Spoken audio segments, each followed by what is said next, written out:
دیکھیے، ہمیں ایسا بالکل نہیں سوچنا چاہیے کہ ہمارے ساتھ ہی ایسا کیوں ہوا، ہمارا کیا قصور تھا۔ آپ کے ساتھ جو بھی ہوا اس میں آپ کے لیے ایک سبق تھا، آپ نے کچھ سیکھنا بھی تو تھا نا زندگی میں۔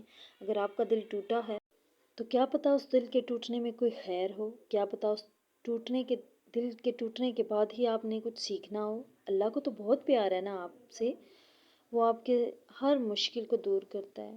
اس جیسا پیار کرنے والا تو کوئی ہے ہی نہیں۔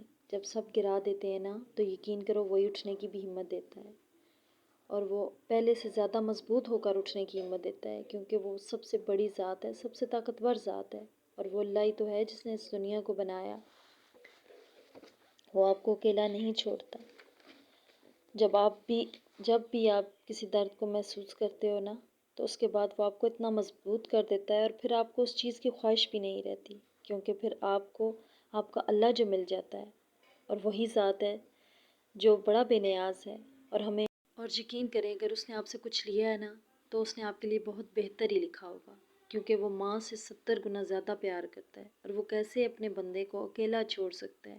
وہ تو بندوں کو ہمت دیتا ہے، کچھ درد سہنے کے بعد وہ اس کو اور مضبوط بناتا ہے، اور اپنے رب کا شکر ادا کرتے رہنا چاہیے ہمیں۔ بے شک ہمیں اسی کی طرف لوٹ کر جانا ہے، اور وہی ہمارا پروردگار ہے۔